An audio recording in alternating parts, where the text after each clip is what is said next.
Good evening, ladies and gentlemen. I'm Nick Burns, professor here at the Kennedy School. Welcome to the John F. Kennedy Jr. Forum.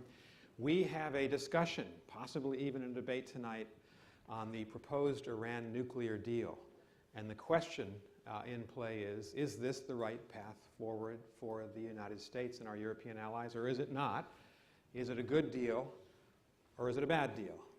Now, when we scheduled this forum last week, we were relatively confident there would be some kind of decision by now.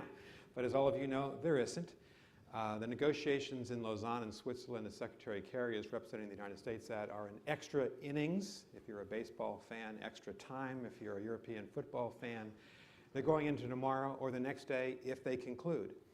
And so our panelists are going to talk tonight about the nature of this deal, how we should sensibly approach the Iranian nuclear problem, i.e. the prospect that Iran might become a nuclear weapons power. How do you prevent that from happening? Is the best route through diplomacy with sanctions, or is the best route through confrontation and the use of force? We have four very distinguished Harvard Kennedy School panelists. To my left is Professor Graham Allison. Professor Allison is the founding dean of the Kennedy School. So he literally and figuratively built all the buildings here, built the school, hired most of the faculty, and has become in the process, since stepping down as dean some years ago, I think the most noted, celebrated international expert on the issue of nonproliferation. Is built at the Belfer Center, the world's finest center, and it's given a lot of thought to this Iran issue over the last, we've been talking about it for 10 years. To Professor Allison's left is Senator Kay Hagan, who is a senior fellow at the Institute of Politics. Senator Hagan was a member of the United States Senate, representing North Carolina from 2008 to 2014. She was a member of the North Carolina State Senate for 10 years. I think she's had some conversations today with people in Washington that will inform the discussion, and we're really happy to have Senator Hagan here, because one of the big questions is, what's the proper role of Congress or the executive branch, or together, how should they approach what is arguably the most important foreign policy challenge facing the United States? To Senator Hagan's left is Dr. Gary Samore, who's Executive Director for Research at the Belfer Center. Gary was Special Assistant to President Obama and Senior Director at the White House for Weapons of Mass Destruction and Arms Control. So in the first term of President Obama, he was the lead official advising on this question and on every other question pertaining to this massive set of problems we have of trying to contain the atom, contain nuclear proliferation.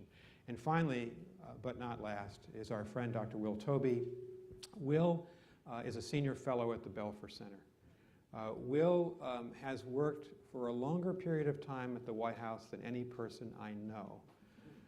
11 years at the National Security Council in 3 different administrations. We worked together more than about 25 years ago at the White House. That's how far back we go. And Will is an expert on nuclear security, nuclear weapons security, and has had very responsible senior roles at the Department of Energy in that field. So we couldn't have a better group of people. As a Kennedy School graduate. And as a Kennedy School graduate, as Graham reminded me. So welcome to our panelists. What I thought we'd do is start with Gary and ask Gary the following twofold question. Gary, why the delay? Everyone thought when Foreign Minister Lavrov flew back to Lausanne today, you have the foreign ministers of China, Russia, Britain, France, Germany, the United States, the foreign minister of Iran present. There'd be a deal announced. No deal. It's gone into tomorrow. If you could answer that question, but also explain what the Obama administration is trying to achieve, because my follow-up question to all of you will be, is that the right approach?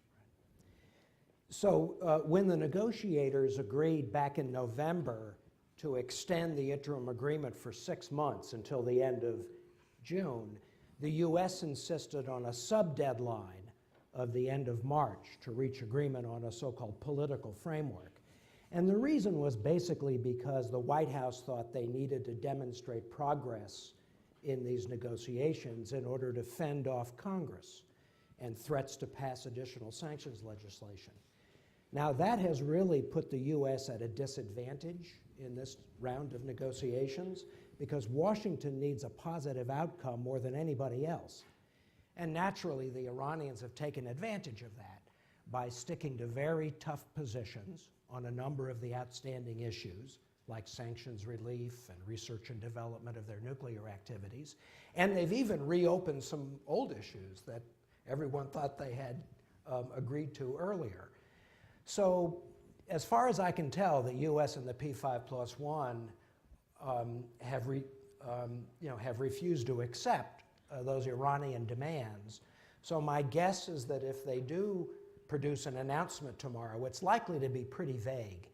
It's likely not to have a lot of details, and many of the issues will be fudged, will be deferred to the next 3 months of negotiations for a comprehensive agreement by the end of June. And the administration, of course, will portray this as sufficient progress to justify Congress holding off additional legislation, and we'll see whether or not that works. But in terms of what the administration is seeking in a comprehensive agreement, it really has 3 elements. One is they're looking for physical limits on Iran's ability to produce fissile material for nuclear weapons, both highly enriched uranium and separated plutonium. And in particular, they want what's called a 1-year breakout time, so that if Iran decided to produce a nuclear weapon, it would take at least a year from their declared enrichment facility to produce enough fissile material. Secondly, the administration is looking for monitoring and verification provisions which would go beyond the normal IAEA inspections, which would allow us to verify compliance with the agreement and help detect any effort by Iran to sneak out, to build secret nuclear facilities, which most experts, including myself, think is by far the most likely route Iran would take in the future if they decide to build nuclear weapons. And finally, the agreement will have a schedule for sanctions relief, both international and national sanctions. And that's the one probably most important remaining issue. We would like the sanctions relief to be gradual and conditional, dependent upon Iranian actual compliance and performance with the agreement. The Iranians, naturally, want all the sanctions to be lifted up front without conditionality. And I think that disagreement is likely to really continue up until the very last minute, until June 30th. And it wouldn't terribly surprise me if the negotiators can't close the gap and decide to seek yet another extension, a third extension of the status quo, which I think would be okay, because I think the status quo has actually been effective from our standpoint in terms of freezing the main elements of Iran's nuclear program without sacrificing our sanctions leverage. Thank you, Gary. So let me ask the panel this big opening question. Are you for this basic approach, or are you against it? And I describe it this way. It's really a 10-year effort by the United States, Europe, Russia, and China to examine whether a diplomatic arrangement with Iran is possible. This was begun by George W. Bush, President Bush, with his counterparts in 2005 when this group was formed. They didn't get to the table very early. They had to sanction Iran. The United States, both President Bush and President Obama, have threatened the use of force. But finally, President Obama did get to the table. Been there for about a year and a half. The joint plan of action that Gary described has essentially frozen the Iranian program in place. Is this the right approach, or is it not the right approach? Graham. Well, I think it's a good question, and I think this is the right approach, because we've got to try to consider what are the alternatives. So the approach that's been taken is to try to figure out a negotiated set of constraints on Iran's activity that will keep it from having a bomb. So I go back to starting point. Yeah. So Nietzsche has this great line about the most common form of human stupidity is forgetting what one is trying to do. So what are we trying to do here? Right. We want Iran with no bomb. That's what's called victory. Iran with no bomb. So how to prevent Iran from getting a bomb, given that the technologies for making bombs are now 70 years old, and that Iran is a very advanced country. So they've got to agree to or be coerced into a set of constraints that will keep them short of a bomb. And what the negotiating effort has been is to find the terms of agreement that would keep them, as Gary said, a year short of a breakout, which is plenty of time for us to discover and interrupt them getting to the goal line, as well as other foresee other verification and transparency elements of an agreement that would again make it likely that if Iran were trying to sneak out or cheat and build a secret facility, they would be discovered. And the main reason why they would not undertake such an action is that it would be self-defeating. So I think the overall approach is a good one. Thank you very much. And Senator Hagan, your view on this basic question of whether you sense this as you were involved in this when you were a member of the Senate, you were in all the debates, is this essentially the right approach for us? Well, you know, I think what we're looking at right now is what would be the alternative if we don't carry through on this diplomatic pursuit. So certainly, I think that's the right approach. But I think we also have to go back and realize the reason we are where we are today is because of the sanctions. I really think really strong sanctions has brought Iran to the table because it's having a debilitating effect on their economy and on their people.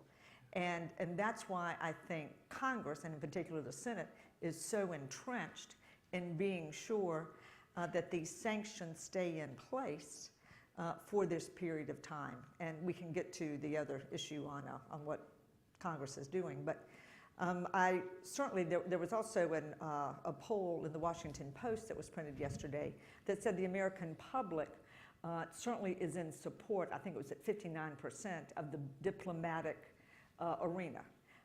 Then the other part of the poll was the Americans don't really trust the Iranians.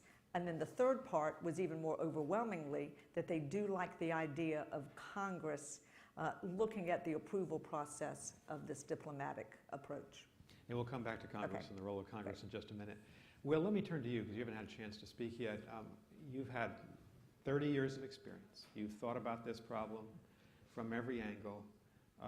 What are the fault lines here? Well, I certainly support the approaches of trying to reach a diplomatic solution. I'm concerned about the agreement as it appears to be shaping up in two respects.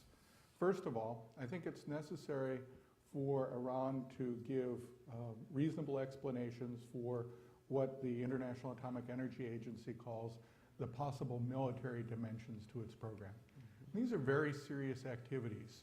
Just quoting some of the IAEA reports: military leadership of the program, clandestine nuclear material acquisition, work on nuclear components for an explosive device, detonator development. In short, these are not the sorts of things that are necessary for an energy program. Right. Now, some say, well, these are old activities. I'm not sure about that for two reasons. First, both the IAEA and the US government have said that some of these activities appear to still be going on. And second, unless there's a baseline as to what Iran has done in the past, we can't be sure about what that those actions have stopped and that they won't recur in the future. So this is a matter of verification. The second large concern I have about the deal as it seems to be shaping up is its term. According the to timeline. The timeline. Yeah. And you called this, I think correctly, Nick, a 10-year negotiation. So far. So far. And it looks like we're headed toward a deal that will last about 10 years and then fade away gradually after that. Well, Secretary Kerry, I think, reasonably said that he was uncomfortable with Iran being 2 months away, having a 2-month breakout today. If it's true today, why are we happy with that outcome 10 years from now, or 15? And let me ask you a quick follow-up question, Will, because you mentioned your first concern is the military dimensions of Iran's program. The IAEA, which reports publicly on its website its findings on Iran, has been complaining, actually for years and until very recently, that the Iranians have not been answering questions. How big a problem is that for the administration and for the talks? I think it's a huge problem, and you're exactly right. They reported in detail on this in 2011 and have received information on only one of the 12 areas that they've cited on this. And even that information hasn't satisfied them. I think it's an indicator also of Iran's willingness to comply with the deal once it's signed. Good, thank you. So Gary, you gave us a very objective opening. What's your subjective feeling about this? And if you were advising the president, if you're still in the White House, would you be urging him to go down this path? I want to reinforce Will's point that you shouldn't think of this agreement as a permanent resolution of the problem. It doesn't represent a strategic decision by Iran to give up their interest in acquiring nuclear weapons. It's a tactical decision to accept limited constraints on their nuclear activities in order to get sanctions relief. And we shouldn't kid ourselves. It's not a solution. It buys time. It manages the problem. And the question is, at the end of the agreement, if it lasts that long, which I think everybody has to have a question about whether it will actually last 10 or 15 years, given Iran's propensity to cheat, the question is that gamble worth it? And I think that compared to the alternative strategies that are available to us, in this case, buying time, managing the problem, limiting, containing the problem is the best option we have available. Let me ask you a quick follow-up, Gary. So you talked about Iranian deception, cheating, deceit. They lied about their plan at Esfahan, uncovered by the Europeans. They lied about Natanz, their enrichment facility. They lied about Fordow. So President Reagan used to say, trust but verify about the Soviets. A lot of people, including the White House, are now saying, don't trust and verify. How important and how tough must the verification provisions be to enable any of us to support this deal? You know, for me, in many ways, the verification provisions are the most important part of the agreement, because Iran using its declared facilities to produce nuclear weapons is quite unlikely, because that would be exposed by the IAEA very quickly, and as Graham says, there'd be plenty of opportunities to destroy those facilities if we had to. My understanding, of course, these are details that haven't been made public yet, so we don't know exactly what the administration is seeking in terms of the inspection provisions. But from what I understand, they're looking for some kind of mechanism for expedited challenge inspections of suspect facilities, including those facilities that might be involved in the kind of military activities that Will was talking about. They're looking for some mechanism to actually report Iran's efforts to acquire materials and equipment. And obviously, if you keep track of that, it makes it harder for them to build secret facilities, as well as some other measures. And to me, once those details are made public, it'll make me much more comfortable to support this agreement, because then the argument will be Iran building secret facilities, or the risk of them building secret facilities, exists whether or not there's agreement. But if you have an agreement that gives you some additional means to detect and expose that cheating, then I think that's worth, in and of itself, that substantively is worth it. Thank you very much. I want to turn to Graham and then Senator Hagan, just to go a little bit deeper into some of the key issues that cross the line from policy into politics. And Graham, I want to start with you. You wrote a widely recognized article on the eve of Prime Minister Netanyahu's address to the joint session of Congress about a month ago, essentially saying that the proper way, you're going to describe it for us, to look at this is measure this prospective deal against the possibility of no deal, of the process ending. And if you could just take us through that analytical construct, what are the risks that the negotiations fall apart and we end up in a worse position than we're in right now with the Iranian program essentially frozen? Good question. So there's 3 or 4 elements. Let me try to be quick. So first, Prime Minister Netanyahu, in his both run-up to the speech and the speech that he gave for Speaker Boehner, basically said there's 2 choices, a good deal and a bad deal. Right. And I'm in favor of a good deal. Excuse me, I'd say. In any negotiation, there are 2 parties. So if for you there's a good deal and a bad deal, how about for the person you're negotiating with, who's going to voluntarily, what's he going to pick? A bad deal? So I would say that's a false dichotomy. It's good for rhetoric, actually can maybe confuse some people, but it shouldn't confuse us. So the relevant question is the deal that is trying to be negotiated now, the details of which we don't know. So I think I agree strongly with both Will and Gary that a lot of devils are in these details. And we don't know what the details will ultimately be. But the deal that's trying to be negotiated is one possibility if it is negotiated and agreed. And the alternative is there's no deal. So let's then look at the world of no deal. So as a first approximation for no deal, we should say, what did Iran do when there was no deal, when there were no constraints? And what it does is install centrifuges and enrich uranium and stockpile more material. And actually, we have observed this over a period of 10 years, in which over 10 years, Iran went from being 10 years away from a bomb to being 2 months away from a bomb, if we listen to Secretary Kerry, who I think was correct. So you'd say, well, boy, that was working great, okay? They didn't have any centrifuges, then they had 164, then they had 1,000, then they had 9,000, then they had 19,000. They didn't have any bombs worth of material, then they had a half of one, then they had one, then they had 7. They didn't have any medium enriched uranium, then they had a bomb's worth. So I would say, other things equal, they're going to go back to doing what they were doing before. And we will go back to sanctioning them to the best of our ability and trying to get other parties to sanction them, and I would say that's fine.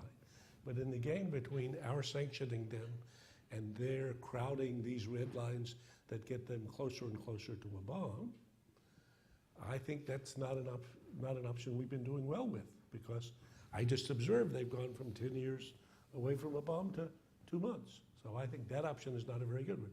Then I have another option. How about we bomb them, or somebody bombs them, the Israelis or we, or jointly? And I would say in that case, you toss a dice. I think there's no question we can destroy every target that we can identify. So that's not hard. The question is, but what happens after that? And I would say it's perfectly possible. I mean, if I think of 6 sides of a dice, 1, 2, 3, 4, 5, 6, 2 of them, well, there's a modest response, maybe 500, or our colleague Amos Yadlin has said maybe 1,000 missiles rained down The Israeli in Israel, expert, yeah. in Israel, and he said we can live with that. You know, that's not, it's terrible, but it's not the end of the world. So that's the 2 good cases. In the 4 other cases, I think things get worse and worse and worse. And if I look at how many ways Iran has for responding in ways that would be very negative for us, a military option looks to me to be quite a dangerous option for us. Right. Quick follow-up, Graham. If the negotiations fall apart for whatever reason, what happens to the sanctions regime? What happens to the unity of China, Russia, the Europeans, the United States on the same side of the table? And what do you think Iran will then do? Do they speed up on the nuclear continuum? It's a great question.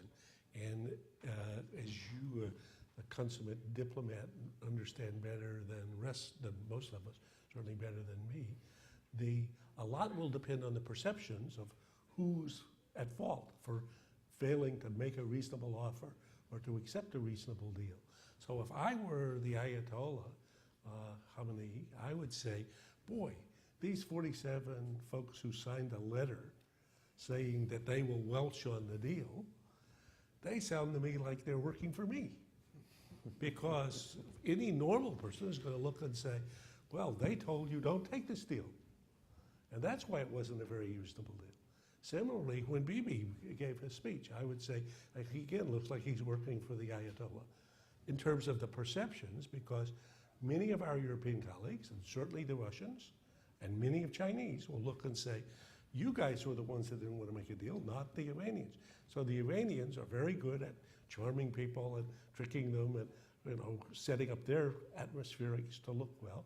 So I think the biggest question about how the deal will be how the sanction regime will be sustainable or not sustainable will have a lot to do with how other parties judge whether we were forthcoming or they were forthcoming, or we were undermining the deal or they were undermining the deal. And I think at that point, we're way, way on our back foot as compared to where we were, say, a month ago. Yeah. Thank you very much.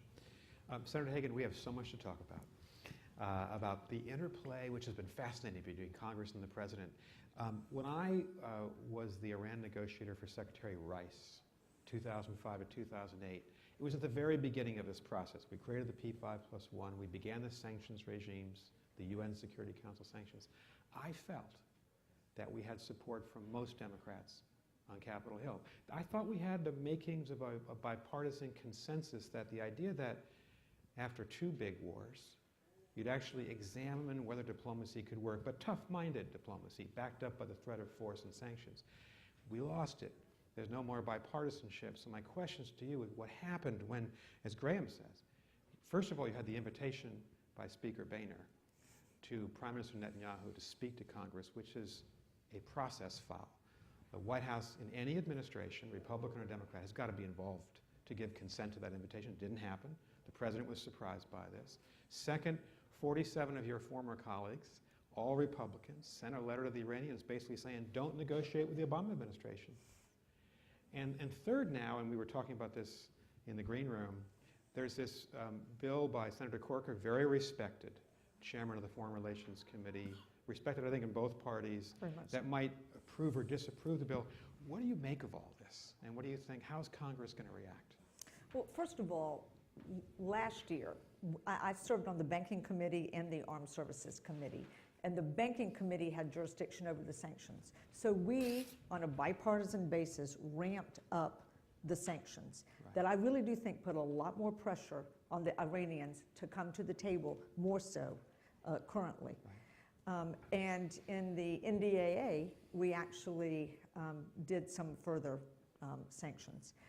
Currently, right now, Bob Corker's bill is the Corker-Menendez Graham Kane bill. So Republican, Democrat, is actually being heard in the Foreign Relations bill, Foreign Relations Committee. And that's the one that Bob Corker is the chairman of, and now Senator Menendez is the ranking member. And in light of Tom Cotton's letter, I think it was extremely inappropriate. I'm actually very surprised that 47 Republican senators jumped on that bill as quickly as they did. Senator John McCain has pulled back, saying, oops, maybe I went too fast on doing this. He's, brand new, just got sworn in January. It's interesting, in the vote-a-rama that was held last Thursday night, Debbie Stabenow, a Democratic senator from Michigan, put forward an amendment that said any senator who pens a letter to a foreign leader on a topic like this would lose all stationary privileges. Now, granted, that was an amendment to put in your face and, a PR deal. It didn't get a vote, but it did get out there. It did get PR, and a lot of people went, yes, this is what we need. So, looking back on it, I think it really hurt Tom Cotton. I think it hurt his standing. I certainly hope it has, but it took place. And I think the Ayatollah has used that in his favor, as you said, Graham. So I don't think we'll see much more of that anytime soon. But the Corker-Menendez bill is real. I've talked to a number of senators today on this bill, and I've actually got some numbers for you. There are 13 Republican senators that are co-sponsors. There are 9 Democratic senators. I hear there's 3 more who have agreed to also put their names, 3 more Democrats. So we have a total right now of 62 individuals that have said, well, if you get all the Republicans on the bill, you'd have at least 62 individuals who would vote for that bill. I heard that on April the 14th, the Senate's coming back into session after the Easter recess. They will vote on that bill, April the 14th, in the Foreign Relations Committee. Then it's depending on the majority leader, Senator McConnell, as to when he'll bring that bill forward to actually have a vote up or down, or vote on it on the Senate floor. But the magic number you have to have is 60. They've well got 60. Now the big question is do they have enough to have a veto-proof bill? Do they have 67? And you've got strong Democrat and Republicans on this bill. Senator Tim Kaine is very closely tied in with the Obama administration. And I think there's, I was supporting a new AUMF in order to go against ISIS. Senator Kaine is the one who's really been pushing that with the Obama administration. A lot of people are saying, why isn't the administration actually supporting this bill? So because it's, the bill itself says, we want to approve this agreement, or we have a disapproval resolution, or take no stance on it. And it would not take effect until after the final agreement is reached. And then the administration has a fairly short period of time to send what the indexes, the classified documents, to Congress to let them have an opportunity to review it. It would be a 60-day review. and then they would have to take approval, disapproval, or no action. But the other key point in the bill is that the administration, I think it's every 90 days, would have to report back to Congress. Let's see, every 90 days, the president would have to certify to Congress that Iran is living up to the obligations created in the agreement. And the other key is that if Iran has violated the agreement, then the president would have to submit to Congress in 10 days that this violation has occurred. And the point there is, let's not get in a situation where North Korea, areas like that, that a deal's done and nobody ever gets back to Congress. That the deal is falling apart. Yeah, the deal's falling apart. I Yeah. mean, this would be Yeah. an ongoing for 10 years, 15 years, this 90-day certification process. And then don't forget, the president needs like 34 votes in case he wants to veto it. So if there's strong approval for this, the question is, why isn't the president embracing this? So, two follow-up questions. One is, first is, should he support it? Is it your judgment that he'd be better off in terms of his relationship with Congress and maybe build up some support for the negotiations if he favored the bill and tried to influence the bill? You know, I have to step back a little bit. I haven't been in the briefings since December, and I haven't been party to the classified briefings, things like that. So let me just report that the senators that I have spoken to don't understand why the president is not embracing this. Senators from both parties. From both parties. Yeah. And you know, one other thing, you know, Chuck Schumer is going to be the new minority leader. Chuck Schumer's on this bill. You've got McCain, Rubio, Rand Paul, Susan Collins, Lamar Alexander, all Republicans. Some of the Democrats. You've got, as I said, Tim Kaine, Chuck Schumer, Ben Cardin, Blumenthal, So Michael Bennett, Angus King. Yeah, you've got a lot of strong people who are very involved in foreign policy, armed services, that are also supporting this on the Democratic side. Graham and Gary, on this question, what do you think?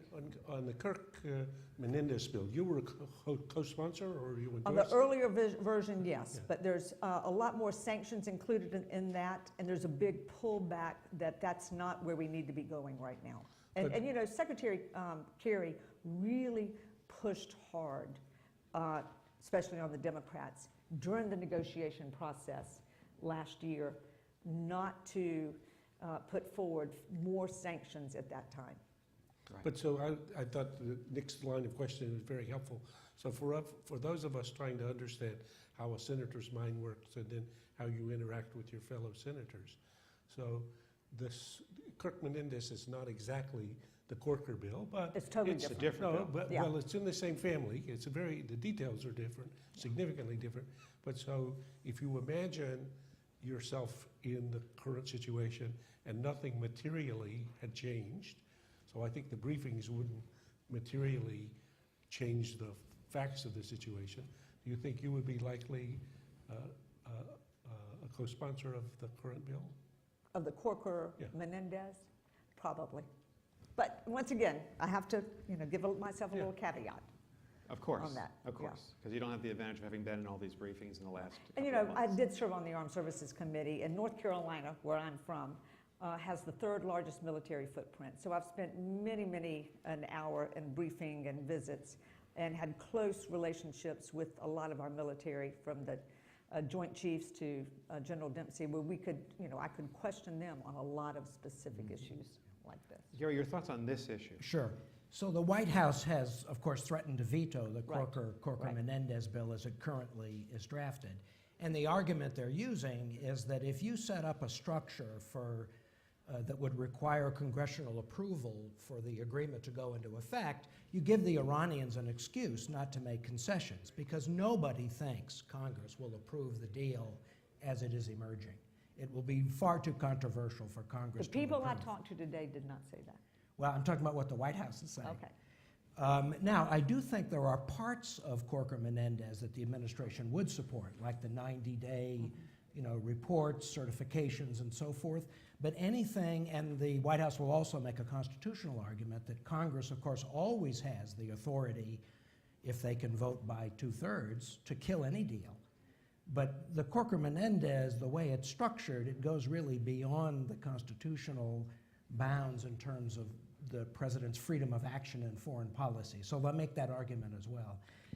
Whether that'll prevail, I don't know. You'd be in a better position There is than I am to a judge. section in there that says that of which the president has the authority due to national security issues to override Right. this bill. Here's what I'd like to do. I have a follow-up question for you, Senator Hagan. I want to give Will a chance to kind of illustrate for us what would an alternative approach be if the four of us are wrong. I hear the four of us probably in support of this general approach. But Senator Hagan, a philosophical question. It's been so interesting to see all this, the negative vibes between the executive and legislative branches on this particular issue. I'm a creature of the executive branch. So my reflex would be to say the president has the constitutional authority to lead on foreign policy. He does. These are such tough, complex issues. These negotiations, 10-year negotiation with Iran, literally, right? And a year and a half of very intensive day-to-day, hand-to-hand combat. Isn't it better, my view, for the president to play that out, to finish the agreement, then to bring it back, and then Congress has a right, as Gary says, to overturn it, to approve it, to disapprove it. It's not a treaty. It's a non-binding agreement. The Senate won't have to ratify, but Congress needs, as the voice of the people, needs to speak. But now you have Congress intervening with the letter of the 47 Republicans and with a Corker bill. They could be voting essentially to approve or disapprove before the president even finishes the negotiation. What's wrong with that? You know, you've got a very, very good point. I think part of this language is, of course, you know, this has been threatened for a year now. You know, I know the extensions have taken place several times. Twice? Twice. And, I mean, personally, I think diplomacy needs to work without intervention. But at some point in time, the way the senators were expressing to me was that nothing's going to come under this bill until 60 days after the final agreement is reached, before anything is reported. And so they are saying that this bill is sort of setting the template, but it's not going to take action or effect until after a final agreement is reached, which should give the diplomacy, shouldn't interfere with the diplomacy. And I think Secretary, I'm sorry, it's just I know, an interesting point. I think, Secretary will say, just leave me alone, let us do this. I think the White House would say, Yeah. but if for any reason the Congress essentially votes to repudiate the president's path, it's bound to have an impact on the Iranians. I guess and on you're the taking others. the assumption that it would repudiate it. A lot of the guys I talked to today felt that, you know, I can't speak, but, you know, what would take place, but they're hoping, as does the American public, that diplomacy works. Well, let's all hope it works. Yeah. Thank you very much. Before You we know, go to one questions. other thing, you know, Yeah. the president right now has the authority from the executive order. The big question, too, is the sanctions, the way I understand it, at some point in time, has to be taken down by congressional mandate, by a congressional vote. So why not go ahead and do something like this to say, if such and such takes place, then Congress will do away with these sanctions by legislation, which ultimately is going to have to take place. Yeah, but what Gary said, I mean, again, from all the executive branch people I talk to, they say there's not a chance in hell that the sanctions will be repealed by Congress. So indeed, and a member said to me, if the Iranians convert to Judaism and agree to speak English, there will not be a vote to repeal sanctions from this Congress. So, Not this Congress, no. no, that's what I'm saying. Yeah, It's not the no, Congress we no. have, but that's the Congress we have for the negotiations that we have. So I think that, Gary, you'd say it's 90% that the White House will say absolutely not, or it's only 60%? I think if the White House believes it, as long as the White House thinks it can sustain a veto of Corker-Menendez, they will oppose it. But as soon as they think it's getting very dodgy and they're very close to perhaps losing that override vote, then they'll engage with the Senate and try to negotiate something they can live with. I agree with that. Right now, my sense is that they're pretty confident that they can, Got the 34. Yeah. that they have enough votes to override.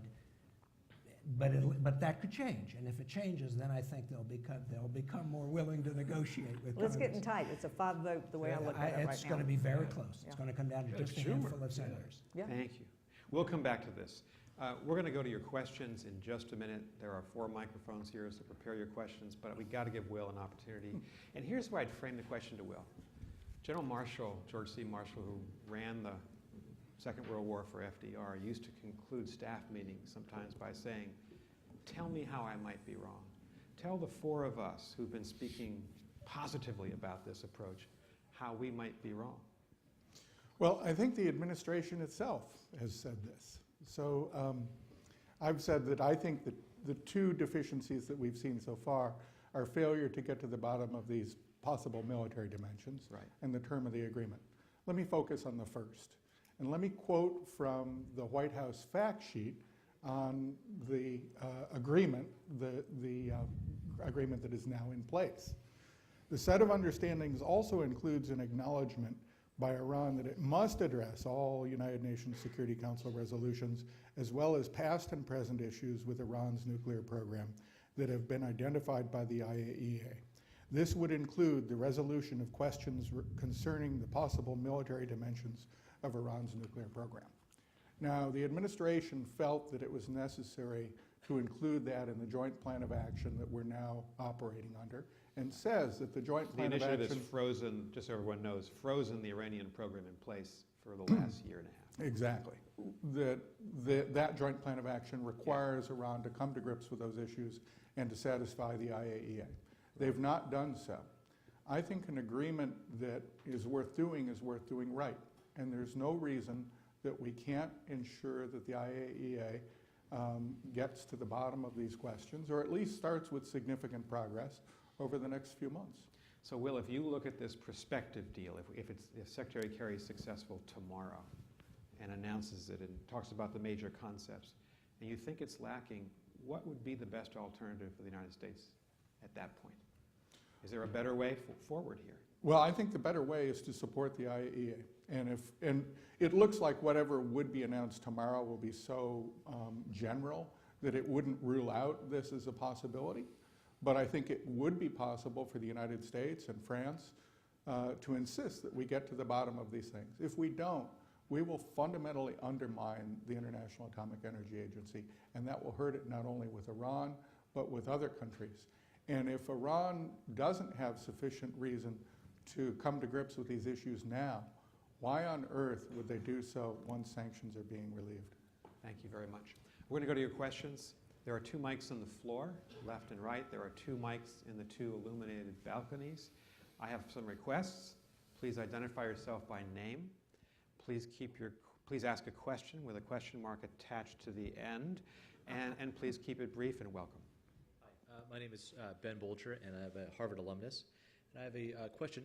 Following the end of the Cold War, it seems that we have been less aggressive in terms of general nuclear arms reduction. And I'm wondering, in this context, are we giving encouragement to other countries to develop a nuclear program?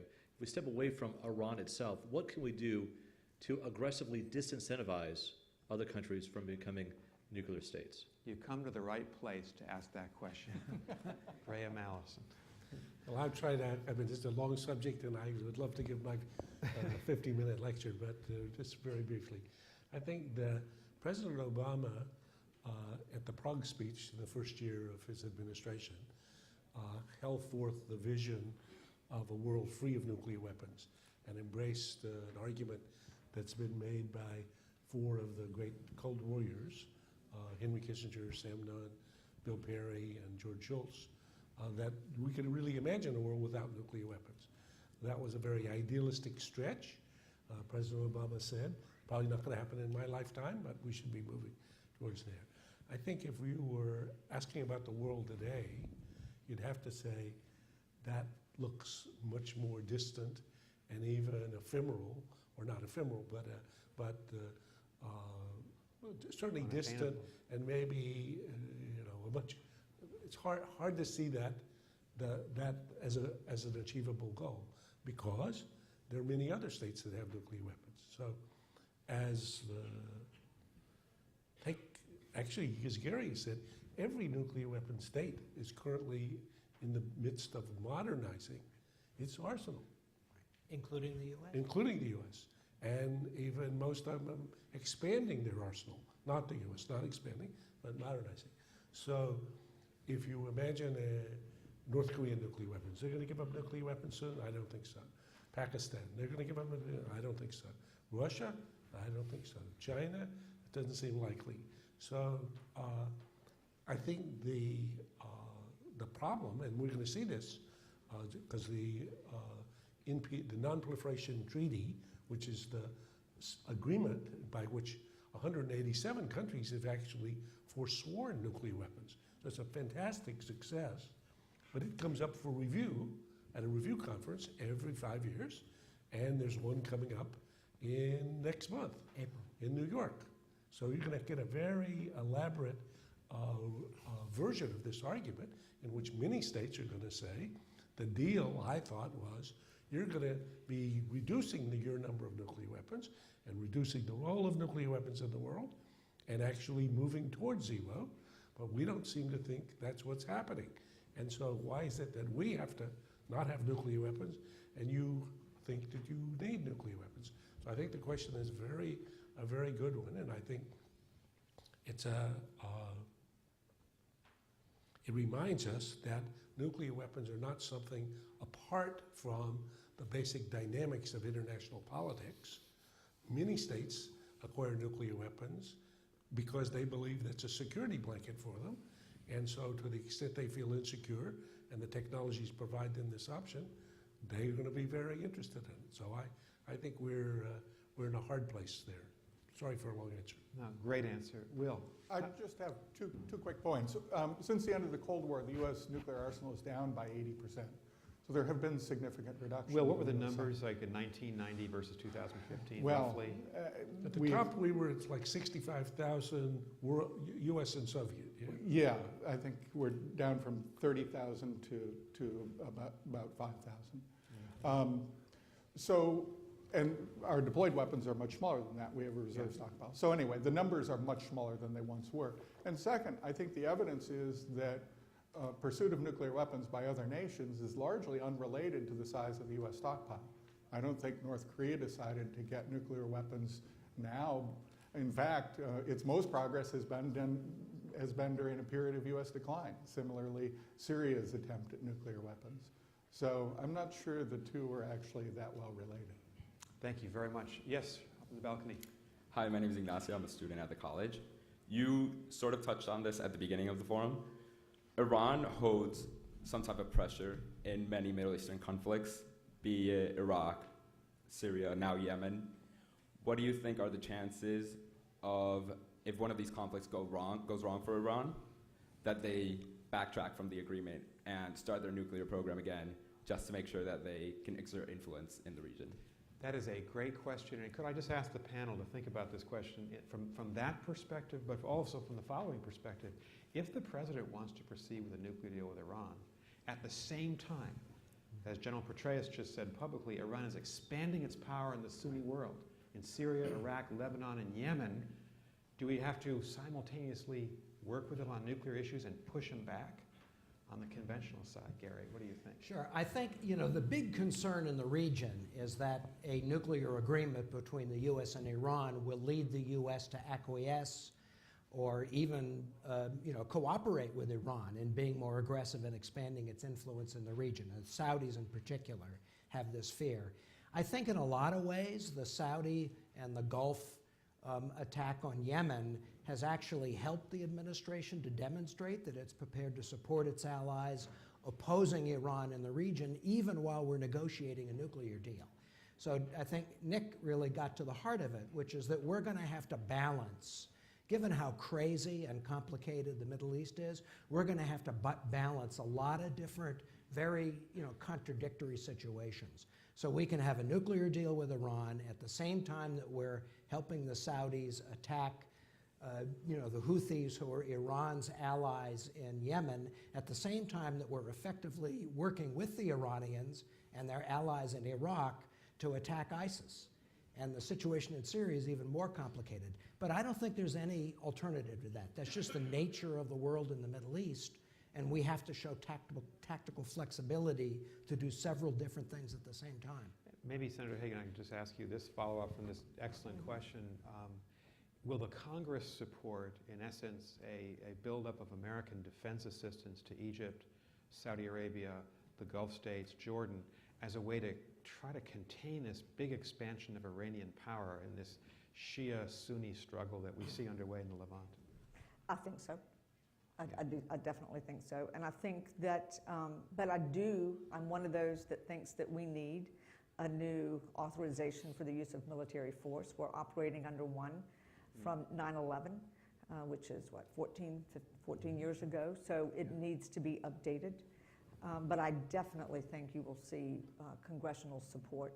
As a matter of fact, right now, in the Republicans' defense budget, they're giving billions more than the military's even asked for. The president says he disagrees with that. So, I mean, I think you should see huge support. But once again, back to your question, I think for the Iranians, it is once again the effects of the sanctions from an economic standpoint on day-to-day issues that everyday Iranians would like to see relief from. Right. Thank you very much. I mean, just Graham. one small point. I think it's a very good question. I think the fact that Iran is a bad actor in the region is a fact. Yep.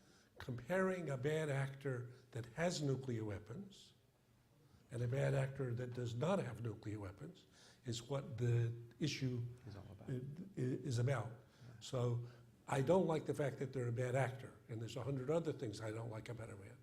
But an Iran with 100 things that I don't like and nuclear weapons is hugely different than the 100 bad things I don't like plus nuclear weapons.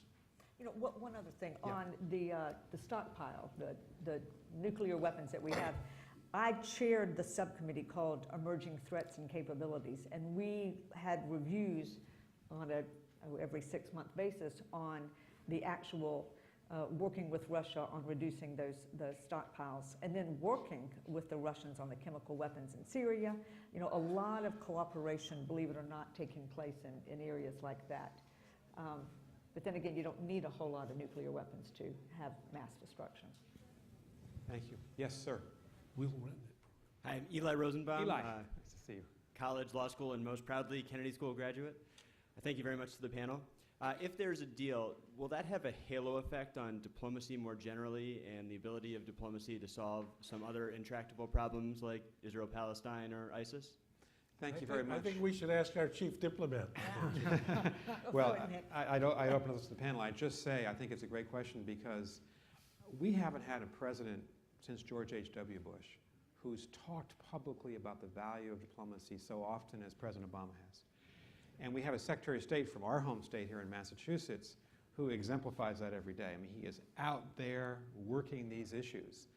And so I think, as a lot of us, I think, whether we're Republicans or Democrats, felt that after 9/11, after the two big land wars, there had to be another way for the United States to work with the world. It couldn't just be confrontation. I think you saw in the second term of President Bush, particularly under Secretary Condi Rice's influence, we turned to negotiations on Iran and North Korea. In 2005 and 2006, North Korea didn't work out. Hopefully Iran will. But I'd open this question up to the panel. Who wants to speak up for diplomacy? Graham, you have. I am a unlimited supporter of Nick's initiative here to try to revitalize diplomacy as an instrument in the, or as an element in the arsenal of American engagement with the world. So the notion that the first call is to military force or the Defense Department is, as every Secretary of Defense has said, absolutely wrong. And it ends up with the Defense Department and the military addressing problems that they're not well equipped to do. It's not their particular expertise. And in any case, it's not the instrument of choice. So it turns out, as Nick has been trying to help us better understand, most of the problems most days are not solved by somebody fighting somebody or bombing somebody. That they've worked by people talking and finding a way to compromise, even with people they don't like, even with people that they have many other aspects. So I think, Nick, your proposition about diplomacy as the first line of defense in national security seems to me just right. So, I mean, it's not for me to speak to that. I learned almost all my lines about this from you. Well, I will say this. I think that if you look at our success in Bosnia 20 years ago when Richard Holbrooke negotiated the peace there, it was a combination of diplomacy backed up by force. If you look at President Bush and Obama's Iran strategy, it's a combination of diplomacy backed up by the threat of force and what you voted for, the toughness of sanctions. So diplomacy can be used in combination with these other I think attributes. what you said is right on point. I mean, diplomacy is certainly, to me, the first and the answer. And when we look at the military and from the defense standpoint, I'm from the South. So many of our young men are the ones who are signing up, volunteering for this all-volunteer force. I have two nephews. One's a fighter pilot, flies F-15s. The other one's a Navy SEAL. I'm a mom of 3 young adults. So you've got to look at that perspective and certainly hope and pray that diplomacy is the way of the future and that we can certainly work as hard as possible to be sure it takes place. Thank you. Yes, sir. I love that you mentioned that in 2003 I was a teenager in Iran worried about getting bombed. And since I've been for many years. But so this side of the story is just as important. But what I want to say is something that I see missing from these conversations is that Iran's government is seen as a monolithic entity, and it's not accounted for that the people of Iran have some say into what happens. And when sanctions have increased over time, the people have also supported the nuclear program actually more. They have, because they're very proud people. Like if you look at the polls, they've started to support the program rather than the other way around. So the question I have for you is, what is the long-term progression you see for the Iranian government and how it will act in the region, given that these negotiations fail? Given the alternatives, as in if there is a war or if there is more sanctions, do you see the case that the Iranian government is going to get even more hawkish than it is now? And do you consider the fact that the current negotiations can make the Iranian government move towards a more democratic and basically dove-ish character? Thank you. Thank you very much for your question. Gary? Yeah, I mean, it's a very good question, and I think it's one we can't answer. I mean, there are different theories about what the results of the negotiations will have on Iran's domestic politics. Certainly, Rouhani and Zarif are whispering to us that if we're generous and we give them a good nuclear deal, it will empower the moderates to overcome the hardliners and move Iran toward reform and much more moderation. But the other theory is that if there's a deal, the supreme leader will compensate the hardliners by limiting Rouhani's freedom of action and strengthening Iran's aggressive behavior in other areas. I just don't think the U.S. has enough of an understanding about Iran's politics, which is so opaque and complicated, for us to let that calculation be part of our judgment. We have to negotiate a nuclear deal that serves American interests. And what happens with Iranian domestic politics, that's for the Iranian people. I mean, I hope eventually they decide to get rid of this government they have, which is not a very good government. But that's not America's job. That's the job of the public in Iran. But you have to deal with it too, right? And we were trying to not let Ahmadinejad get elected. Iran's nuclear program was stopped at that time, and the sanctions came in, and Ahmadinejad was elected. So it's also that side of the story that is effective in how the negotiations on this side. I don't think you quite have the timeline right. I mean, no, I know what you're like. I'm saying the Bush administration didn't give any concessions in the gestures that the Iranians made. This gentleman here, I've watched a lot of his interviews. I'm aware of what happened. You don't seem very impressed, but that's okay. Yeah, I'm not very impressed. And I do not support the government. I'm also make sure that's clear.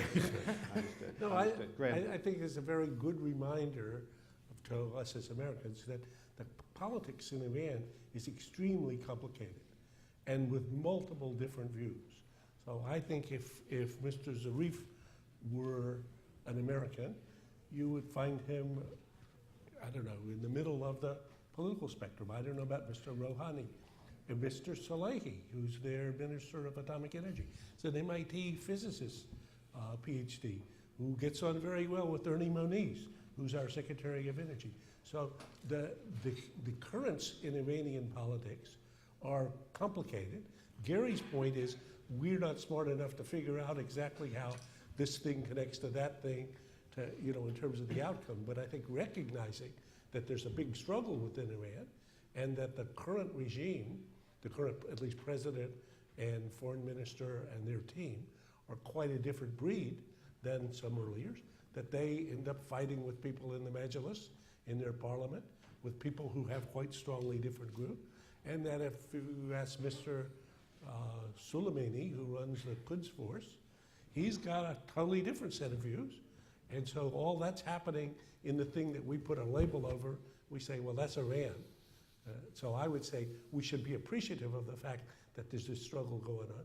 Gary's point, I think, which I agree, if I got it right, which I agree with, is figuring out from an American point of view, well, if we did this, this will have this impact, and the dynamics in Iranian politics will turn out that way.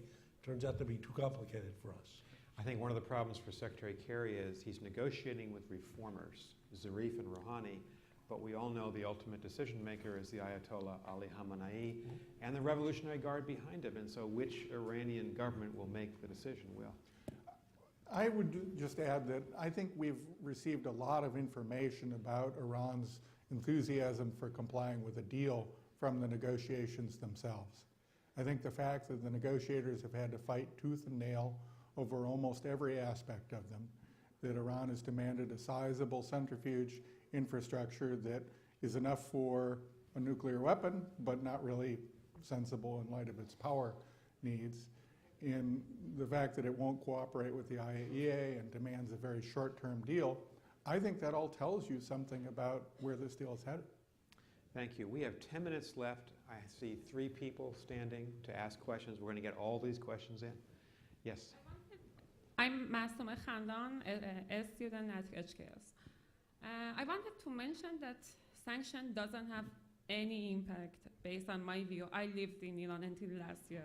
Doesn't have any impact to you get Iran on the desk because people wanted to have relationship with US. People choose Rouhani and our supreme leader agreed to come for negotiation.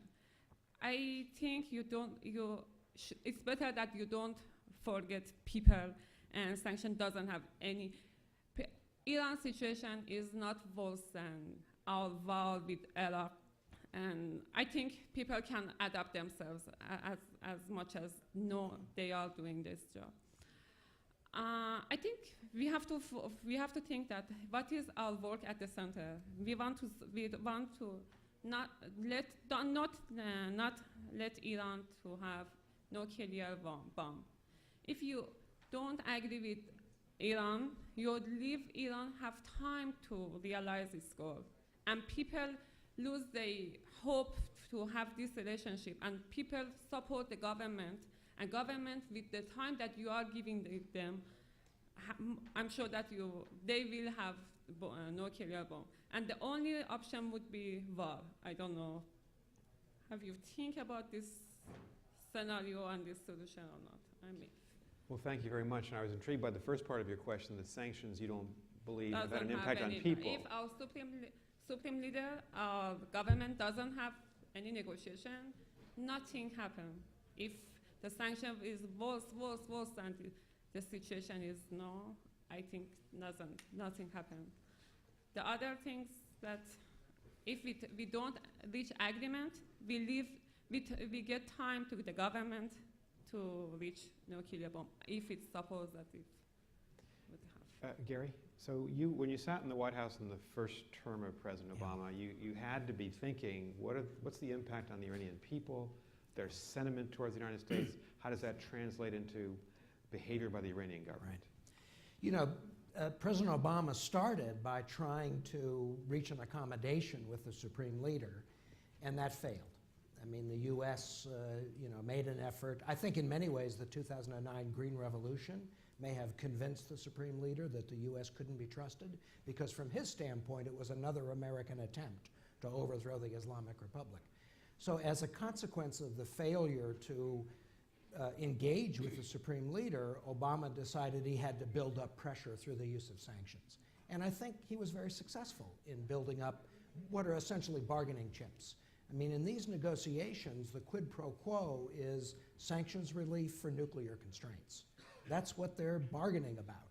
And it may very well be that the sanctions have not been, effective enough to force Iran to capitulate, but nonetheless it has led the Iranian government, it helped President Rouhani be elected, and then I think it has led the Iranian government to seek relief from the sanctions, and they're willing to accept some nuclear constraints in return. Thank you very much. Yes, in the balcony. Good evening. My name is Philip Gardner. I'm a graduate student at the Center for Middle Eastern Studies. Most of the panelists stated that they thought that after all, these negotiations are the only game in town. There's nothing left. And it was also mentioned that these negotiations were started under the Bush administration. I think therein lies the problem, does it not?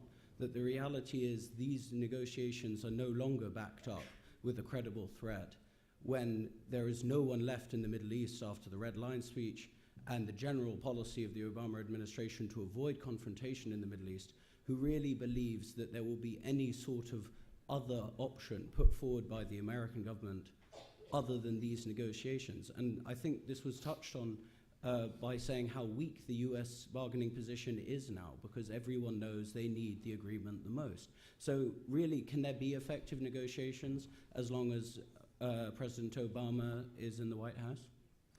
So that's a very pointed question, Graham. What's your assessment? I would say Gary was working in the White House. So. Right. What do you Yeah, think? so look, I mean, both President Bush and President Obama have tried to avoid going to war against Iran over the nuclear issue. But at the same time, they've both made it clear they were prepared to use military force if necessary to stop Iran from getting a nuclear weapon. And the fact is, Iran could be much closer to having a bomb now. From a technical standpoint, there's nothing that prevents them from producing 90% enriched uranium. Why haven't they? My theory is that it's out of fear, it's out of deterrence, that Iran is moving forward in its nuclear program, but in a way that they calculate will avoid triggering an attack from the United States or Israel. So I think, in fact, Obama's threat to use military force, if he had to stop Iran from getting a nuclear weapon, is credible. And I've been with Obama, and I think he was serious when he said it. But that doesn't mean he's going to bomb Iran if there's a much more attractive alternative available, and that's diplomacy. So that's what we're trying to do now. The next president will have to deal with the same problem. Thank you very much. Yes? Hi. I have a question regarding the overall foreign policy of the United States. I would like to know what type of Middle East is in the national interest of the United States? Is it a stable Middle East, economically prosperous Middle East, or a Middle East with a slightly having conflicts from the gun lobby in the US? And if you could explain the effect, the influence of lobbies in the US, like Jew lobby, gun lobby, how these lobbies shape the foreign policy of the United States. How important are these? Thank you very much. Thank you.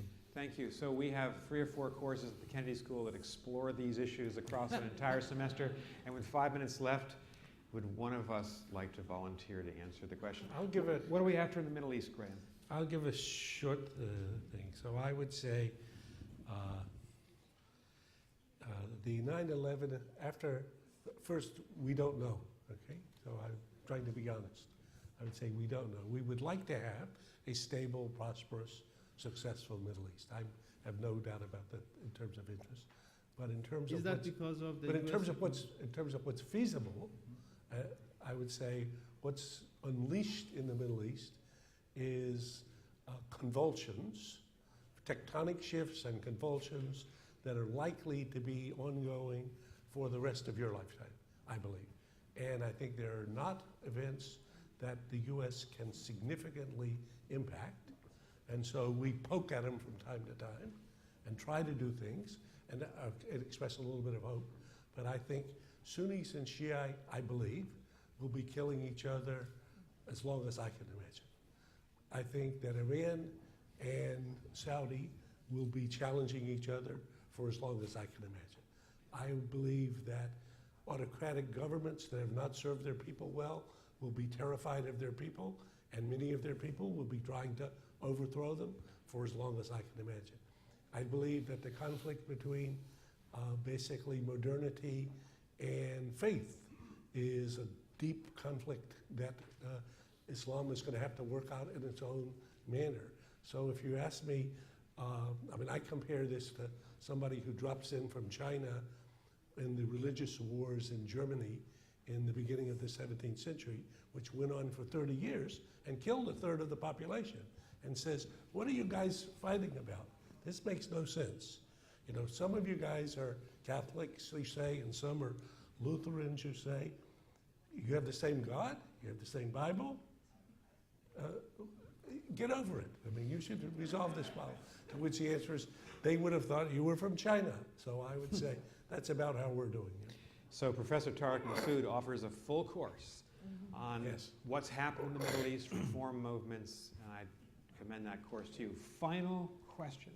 All right, thanks very much for the panel. Actually, I'm an Iranian citizen, and so I don't want to go over history, but my question is that from a Middle Eastern people view, U.S. has double standards, and that's, you know, in Middle East, people are smart, I think, and they're well educated in Turkey and Iran, and they see the things differently than the Americans see. I would so much love to have a good relationship with U.S. I would so much love to have a U.S. embassy in Tehran, so when I want to get a visa, I don't have to go to another country to apply for that. That's just crazy. So I would love to have better relationship, but then from the perspective of people there, U.S. has double standards. Because see, you obviously know that in 1950s, Iran had a democratic government, U.S. Mossadegh, right? So there was a coup, and then they supported Shah, who was a real dictator, and then there was revolution, and then there was this hostage crisis, which was crazy. But it was a direct result of supporting Shah and direct result of a coup of the Mossadegh, right? And then now we had this 8-year war with Iraq, and then U.S. supported Saddam, and then they used chemical weapons, and they again supported that. So then these are double standards, and now we have, in Middle East, we have India, we have Pakistan. If I could just ask you to get to your question, thank you. So double standards, yeah. How do you see that? So we were talking about this, and a couple of students in my class are right here in the front row yesterday. And maybe I'll just ask each of you to say just a word, and we'll conclude the evening. We have had a separation and divorce, the United States and Iran, for 35 years from each other. And we didn't make progress for most of that 35 years, I think because both of us were looking backwards. And we had the weight of all this negative history that made it impossible to have progress. You've just given us a very good list. You probably have a longer one of Iranian recriminations against the U.S. I can tell you about the 52 American hostages that your prior government took hostage for 444 days. I can tell you about the assassination of Malcolm Kerr, the president of the American University of Beirut, by Iran in January 1984. But if you and I continue to have that dialogue, we'll just talk about history. And I think what President Rouhani and Foreign Minister Zarif and President Obama and Secretary Kerry have done is they've finally started to look forward. We have a complicated history. If we just talk about that, we're not going to get anywhere. So I really support what your government and my government are doing now to try to look forward and see if a deal is possible. But let me open. Great question. That would be wonderful. Let me just give you each a chance to say whatever you'd like to say, and then we'll close the curtain on tonight. Graham. So a very good question, and I think inevitably the complexities of international politics make the charge of double standards or triple standards or quadruple standards always possible. But I think actually your question raises a very big question, which is, you know, if you were a Martian strategist just looking at the world, and you said, are American and Iranian national interests closer aligned or largely in conflict? So I had the good fortune to host former President Khatami here in the forum you can actually watch the forum event on the forum website here. And one of the first questions I asked him, so I said, I've been just trying to think about this as a simple American, about the interests of the US and the interests of Iran. And I would think, looking at the record, first, who was your number one enemy in the whole world that you feared? Iran. Soviet Union. Who took them out? We did. Okay? Who was your second most feared enemy in the world? Saddam. Who took him out? We did. Okay? Who is your third most worried enemy? Al-Qaeda. Who is it that's fighting him? We are. So you owe us. And I'm sure you've got a response. Senator Hagan. President Hattaway's response How did he was, respond? He was a very good response. He said, there's this interesting point. He said, but usually if you would like to be paid, you should consult somebody in advance. Senator Hagan. I think several things. One, I think I need to take your class.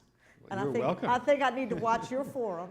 But I also want to thank the woman for your question, too, and your comments on the sanctions and the people. I think that added a lot. But I guess, although we don't have time right now, I'd want to put it back to you is, why did you get a visa to come to the U.S.? I'm just curious. And, you know, looking at the educational opportunities that we have here in this country, that we open up to the entire world, I think is truly remarkable. So even though I understand your double standards question, you know, I think there are a lot of different aspects to that.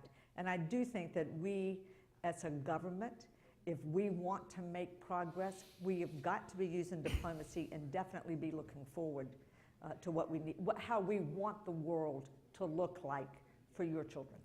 Thank you. Gary. So I don't think of it as double standards. I think of it as clash of national interest. I mean, you know, on the nuclear issue, Iran, for reasons that make perfect sense from Iran's standpoint, wants to have the ability to build nuclear weapons. The U.S. wants to stop Iran from having that ability. On terrorism, Iran sees Hezbollah as a very important ideological partner. The U.S. thinks Hezbollah is a terrorist group, which has killed a number of Americans. And as Graham said, there are areas where we have common interests. So, you know, to me, the challenge of managing the relationship is finding ways to neutralize or to, you know, even resolve some of the areas where we have a clash of interest while trying to take advantage of those areas where we have common interests, like the fight against ISIS. But I think in sort of foreign policy, it's best not to think of it as in moral terms. It's best to think of it in terms of different national interests and a complicated pattern of conflict and cooperation. Thank you. Will, you get the very last word. Thank you, Nick. Well, I'm going to start by agreeing with you that if we dwell on past recriminations, it will make it more difficult to make progress. So I would urge that we not continue to think about those things. But I would caution that, at least from my perspective looking forward, U.S.-Iranian interests are in direct conflict in a number of areas. Iranian-backed rebels have overthrown the government in Yemen. Iran supports the Assad government in Syria, which is brutally repressing its people and has resulted in the deaths of a couple 100,000 people.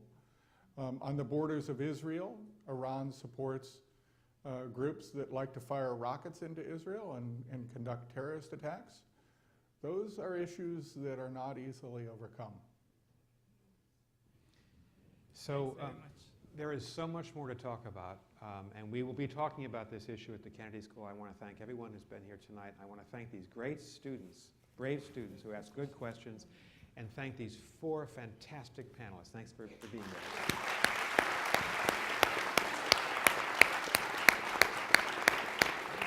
Okay.